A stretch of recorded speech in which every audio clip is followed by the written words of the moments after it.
Hey guys, what is up? AwesomeTheSauce here. Hope you guys are having a great day, and welcome to another top 5. Y'all, I complain about this game all the damn time.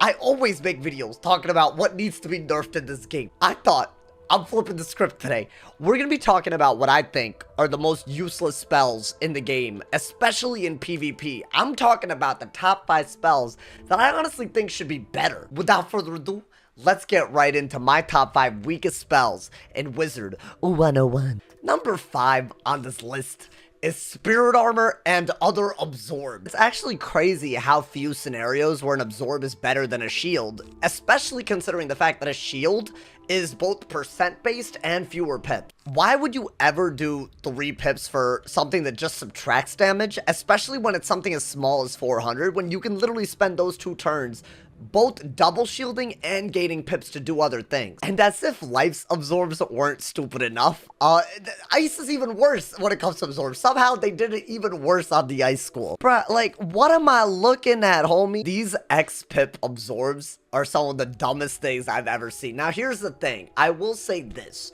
At low-level PvP, there are stalling strategies that you can do really, really well with Frozen Armor and Ice Armor, but these aren't low-level PvP spells. You get Frozen Armor, if I'm not wrong, you get it, I'm pretty sure, like, at least when you're level 50, if not higher. I think the problem with the whole absorb idea is that it's completely based on subtracting damage, when right now our entire system is not based on subtracting. I think the best comparison I can give is how resist works compared to flat resist, right? When you look at a percent based system, it matters a ton. When you look at a flat resist based system, it matters a lot less. Another thing that I've noticed is that something like an 800 absorb that's attached to Hungry Caterpillar is valued the same as a tower shield for some reason, when it very, very rarely is as good as a tower shield. Abominable Weaver does the exact same damage as Hungry Caterpillar, but instead of the 800 absorb, it gives a shield. I feel like for an absorb to be the same as a shield, most of the time anyways, obviously the exception being that, you know, low pip hits, I guess an absorb is generally better. I feel like for an absorb to be better than a shield, or at least the same value, it needs to be way higher. We're talking at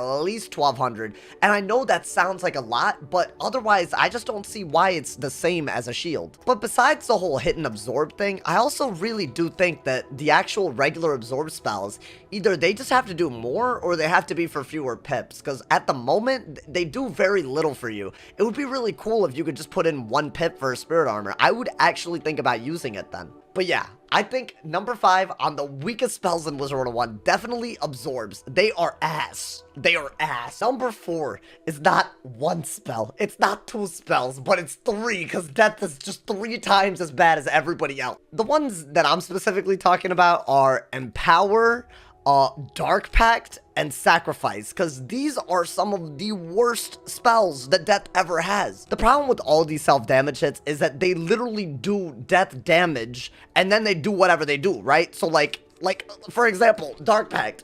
This makes no goddamn sense. Why would I have Dark Pact if I'm gonna be using Death Blades? It literally uses the blades to give me a blade. Like, Dark Pact is one of the most unusable spells, but beyond that, right? Like, Empower and Sacrifice are bad because if you have a blade up, you can't use these. In fact, I would argue that if you had a blade and you use Sacrifice, you would probably be wasting the 3 pips to do more damage to you than you heal back. As a concept, I love the idea of self-damage hits. Death can drain, so it makes a lot of sense that it can do damage to itself. I think that what they should do is either make it so it doesn't do death damage, which I think is a cool idea, but the idea that I prefer is making more spells like Bad Juju. What Juju does in PvP anyways, is that it takes away 25% of your HP to do minus 90% damage to your next attack. I really like that because it doesn't use weaknesses first off, so weaknesses are still viable, but it also doesn't use your blades, you know, it doesn't use your shields, it doesn't use anything, and I think that's a good idea for self-damage hits. What I think Dark Pact should do, for example, is that it should take away maybe like 5% of your HP, I don't know. I also think it would be cooler if it did it based on your current HP instead of your maximum HP, kind of like how old Shrike used to work. I'm not sure that would completely solve Death's relative stupidity in max level PvP at the moment, but I think it would be a really good start, so that's why it's number 4. I think it's a school problem that I think there's a lot of ways you can fix it, and that's why it's number 4. Without further ado, let's move on to number 3. Guys, brace yourself. This is one of the dumbest spells in the game. I know I've said this about a lot of this. No, this angers me. I know it's weird that ice is on this list, because I think ice is, you know, in a really good spot. But this spell, oh my god. It basically hits, and then it steals. So, some of the few situations where this would be useful is if someone had 2 tower shields that were the same. So let's say they had one TC tower and then another TC tower. Then you would literally use this, break a shield with the hit, and then steal the other shield. Now, there's a lot of issues with that entire concept, because why the hell would you not just regularly just steal both of them with 2 steel wards? So that brings us to another situation where Snow Pig might be useful, and that's when you're breaking an ice set shield and stealing another shield, and that shield happens to be the school of your opponent. If that doesn't make too much sense, it's because it's stupidly situational. An example of that, let's say someone has a thermic on them, right? This would be a scenario where you would use an angry Snow Pig, and then you would steal the fire shield that remains, and that strategy would only be good against a fire. Considering the fact that ice has so many shield removal you know, utilities, including Steel Ward and Overtimes, this is a weird spell. I would like it if they made it so it could steal and then hit, because the damage, especially with the way Solar Surge works, is really pretty low. Let's move on to number 2, bro. I don't know. Maybe they should fix it. Maybe ice is already too powerful. Who knows? Let's move on. Number 2 on this list is a spell that I never see actually being used, and it's because it is so weak. I'm talking about Lord of Night. Now, if you guys haven't seen the spell, it's because it is some massive cheeks. Even with the Drain update, it's still pretty awful, because let's say you Solar Surged it, right? You're getting 250 extra, you know, extra drain, which puts it at around, what, like 700 damage? Keep in mind that Wraith, if you were to Solar Surge it, it does 800, right? So on the off chance that you want to use a 5-pip drain without a Shadow Pip instead of a 6-pip drain without a Shadow Pip for less, you're probably only going to do it for the utility. Otherwise, you just shield into a Wraith anyways. And what is the utility?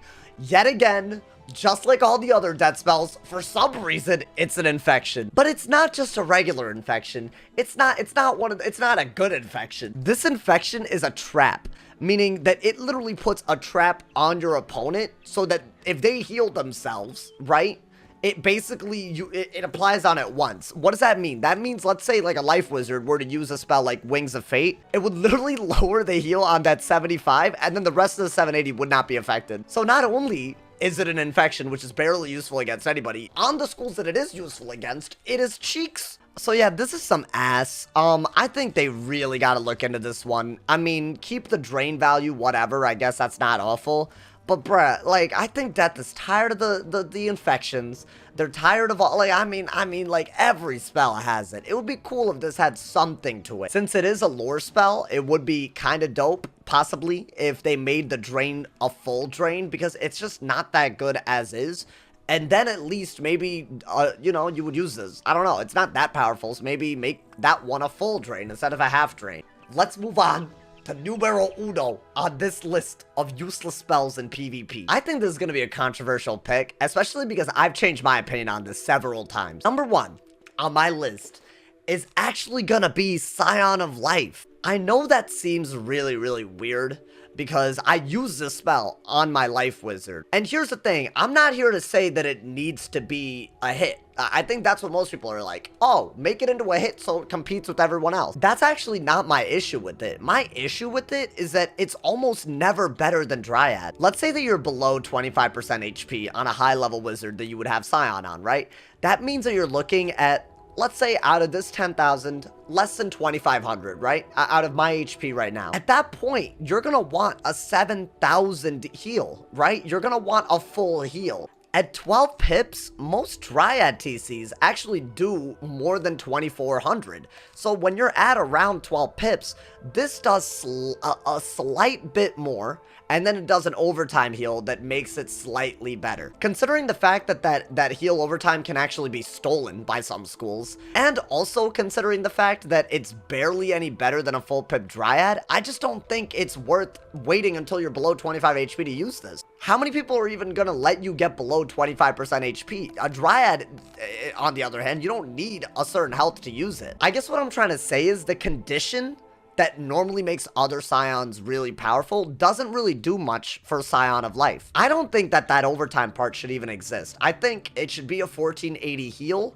and then it should do something else. Now, I was thinking it could do something like maybe an absorb. Maybe, I don't know, but I just think it's really, really underwhelming, and it makes no sense why you would ever do this, other than, like, you know, when you have full pips and pip conserve and you want to hit after it. That's the only time you would use this over a Dryad. So yeah, I don't mind that it's a heal, to be honest. It's not the end of the world, because it is a very powerful heal. It's just not better than other heals that life has, which is why it's kind of ass. But yeah, guys, that's my list. I hope you guys enjoyed. Let me know what you disagree with. I want to know what you think is the weakest spell in Wizard101. Let me know in the comments below. As always, drop a like if you enjoyed, leave a sub if you're new. There's tons of links in the description, including my Twitch, my Twitter, my Discord, my Instagram, and of course my Patreon. And as always, if somebody hasn't told you you're awesome today, they doing something wrong, so stay awesome. And yeah, y'all.